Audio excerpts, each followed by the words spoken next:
Hai Sobat Pintar, balik lagi bersama saya Chris di Duit Pintar.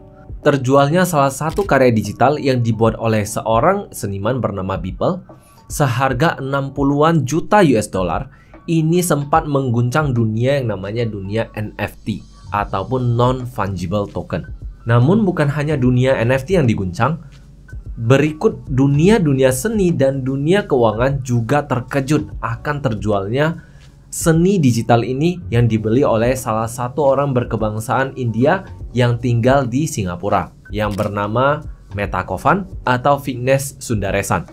Di episode hari ini, saya ingin memperkenalkan salah satu token yang sebenarnya sudah tidak baru lagi, namun belakangan ini baru-baru terkenal dikarenakan terjualnya seni seharga 69 juta dolar ini. Simak episode ini hingga habis ya.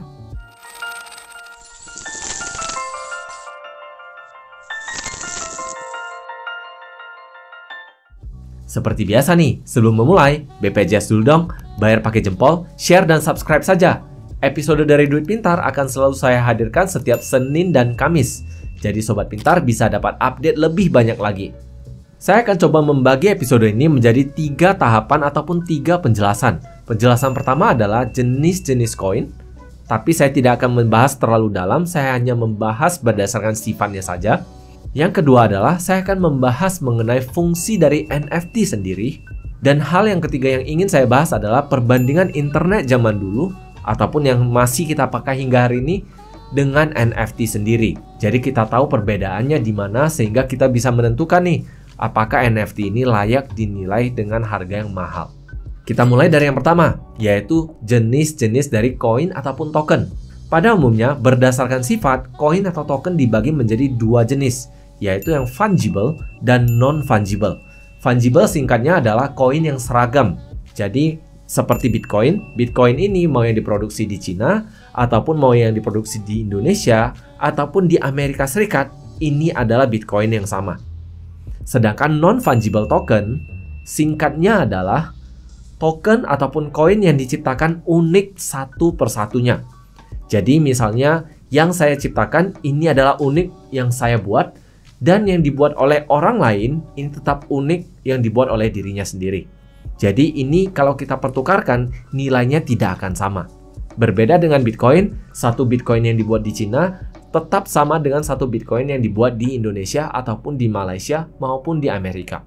Jadi secara singkat, karakteristik dari fungible token adalah token ini tidak unik, token ini seragam, dan juga token ini bisa dibagi-bagi atau divisible. Artinya, kalau saya memiliki satu Bitcoin yang dibuat di Indonesia, Bitcoin ini saya bisa bagikan ke orang lain dan Bitcoin ini adalah Bitcoin yang sifatnya tetap sama. Dan nilainya juga tetap sama tentunya. Satu Bitcoin tetap satu Bitcoin. Berbeda dengan NFT sendiri sifat-sifatnya jauh berbeda dengan fungible token tadi. Jadi, 3 karakteristik utama dari fungible token adalah token ini unik, jadi tidak ada duanya. Kemudian token ini tidak bisa dibagi, dan yang paling penting adalah adanya bukti kepemilikan ataupun proof of ownership. Hal ini membuat token ini sangat unik dan berbeda antara satu dengan yang lainnya. Contoh yang saat ini yang paling populer di tahun 2017 ada NFT bernama CryptoKitties, yang mana ini merupakan game dalam bentuk kucing-kucingan, yang mana satu kucing berbeda dengan kucing lain. Dan yang baru-baru ini ada satu game yang cukup populer yang bernama Axie Infinity. Game ini cukup membuat banyak orang yang baru masuk di dunia kripto dan kaya mendadak. Kaya mendadaknya sih memang bukan kaya jadi miliarder tiba-tiba, tapi paling nggak bisa mendapatkan uang yang cukup signifikan menurut saya. Dan ini membuat banyak sekali orang yang di dalam masa pandemi ini bisa menghidupi keluarganya hanya menggunakan hasil dari game tersebut. Namun apabila kita baru mau memulai bermain game tersebut, bisa saya katakan sudah cukup telat sih. Lalu apa fungsi dari NFT ini? Seperti yang tadi saya sebutkan, NFT memiliki proof of ownership. Ada bukti kepemilikan.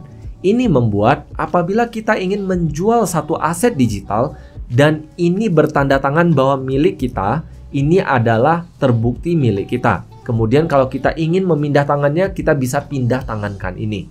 Tentunya dengan memberikan tanda tangan tadi.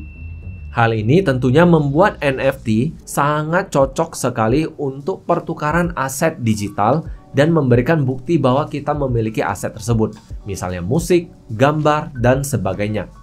Jadi contohnya nih, misalnya kita main game, namun kita hanya ingin memiliki salah satu skin dari game tersebut, kita nggak bisa memilikinya kalau di internet saat ini.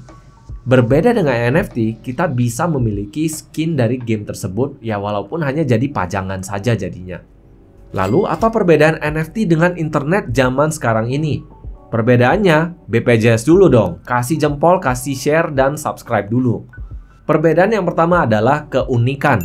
NFT itu unik, sedangkan file-file yang ada di internet ini tidak ada yang unik. Contohnya MP3, MP4, JPEG, dan sebagainya. Apapun karya digital yang ada di internet, itu tidak ada keunikannya. Berbeda dengan NFT yang bisa dibuktikan keunikan dan kepemilikannya. Yang kedua adalah NFT jelas pemilik dan bisa diverifikasi secara publik, yang artinya ini sangat baik untuk kita yang hendak membeli karya-karya digital. Berbeda dengan internet saat ini, karya ini bisa saya katakan dimiliki oleh pemilik ataupun pengelola server tersebut. Dan tentunya kita harus mau nggak mau percaya kepada si pengelola server ini. Contohnya saya masukkan lagu saya ke salah satu platform terbesar untuk mendengar musik. Saya nggak tahu nih musik saya nantinya diapain oleh mereka. Saya hanya bisa percaya kepada apa yang sudah saya tanda tangani. Berbeda dengan NFT, ya kita bisa verifikasi siapa pemiliknya. Kemudian, aset NFT yang sudah berada di dalam jaringan, contohnya jaringan Ethereum, ini sudah bisa diperdagangkan dan diperjualbelikan. Berbeda dengan karya digital yang ada saat ini, yang hanya bisa diperjualbelikan hanya di dalam server itu ataupun di dalam aplikasi itu. Ini membuat kita sangat terbatas sekali dalam berjualan ataupun dalam mendistribusi karya digital kita. Dan benefit utama untuk para kreator adalah apabila kreator hendak menjual karya digital yang melalui NFT, kreator sudah bisa menjualnya ke siapapun yang penting berada di dalam jaringan yang sama. Berbeda dengan karya digital yang ada di saat ini, di mana kita hanya bisa berjualan karya kita di platform di mana kita menyimpan karya digital kita ini. Tentunya ini membuat ruang gerak kita cenderung lebih terbatas dan mau nggak mau kita harus manut kepada aturan yang sudah dibuat. Yang mana kadang-kadang aturan ini tentunya bisa tidak memberikan benefit yang baik kepada si kreator. Dan yang menurut saya yang bisa merevolusi dari dunia karya-karya seni ini adalah kreator memiliki royalti penuh atas karyanya yang dalam bentuk NFT ini, dikarenakan ada bukti kepemilikannya. Di mana hal ini bertolak belakang ketika kita berbicara karya digital yang ada di saat ini, yang mana kita sangat bergantung kepada si platform ataupun si aplikasi tertentu tersebut, di mana sebagian besar keuntungan royalti kita ini dimakan oleh platform ataupun aplikasi tersebut, dikarenakan adanya pihak penengah. Ketika kita berbicara NFT, tidak ada pihak penengah yang menengahi antara kreator dengan calon pembeli ataupun calon kolektor. Namun menurut saya yang terakhir ini adalah yang cukup krusial dan cukup penting, yaitu banyak sekali orang berpikir bahwa NFT hanya bisa digunakan untuk koleksi. Namun bukan hanya untuk koleksi, ternyata NFT juga bisa digunakan sebagai jaminan. Bayangkan kita sebagai kreator, kita buat karya digital yang mana dibeli oleh kolektor, namun si kolektor hanya bisa mengkoleksinya tanpa bisa menggunakannya sebagai jaminan. Ataupun bisa dikatakan itu sebagai aset untuk buang-buang uang. Bertolak belakang dengan NFT yang bisa digunakan sebagai hitungan aset juga, karena bisa dijadikan sebagai jaminan untuk mengambil pinjaman.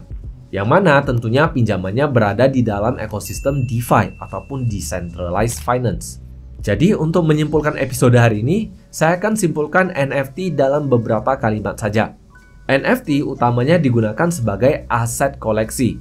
Kembali lagi, bercerita aset koleksi, nilainya ini sangat subjektif, sangat tergantung nih siapa yang membelinya. Contohnya nih, untuk saya yang tidak berlatar belakang di bidang seni, saya tidak akan cenderung bisa menghargai berapa harga suatu seni.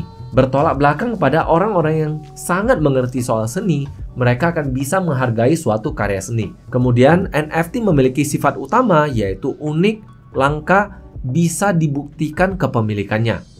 Ini yang membuat NFT menjadi sangat berharga, dikarenakan kepemilikannya ini lebih jelas. NFT yang tidak kalah hebat adalah seluruh royalti yang bisa didapatkan oleh si kreator ataupun si seniman 100% adalah milik dari si seniman. Berbeda dengan karya digital biasanya, yang mana sebagian besar royalti dimakan oleh pihak pemilik si platform ini sendiri. Dan yang menurut saya yang tidak kalah penting, NFT bisa digunakan bukan hanya sebagai koleksi, namun bisa digunakan untuk kasus-kasus lainnya. Salah satu contohnya adalah sebagai jaminan untuk mengambil pinjaman di decentralized finance. Jadi Sobat Pintar sudah punya NFT belum? Atau lagi pengen beli NFT? Kalau misalnya ada NFT ataupun sedang berpikir hendak membeli NFT, tulis dong NFT apa yang hendak dibeli. Terima kasih sudah menyimak. Itu saja episode hari ini. See you in the next episode and bye-bye.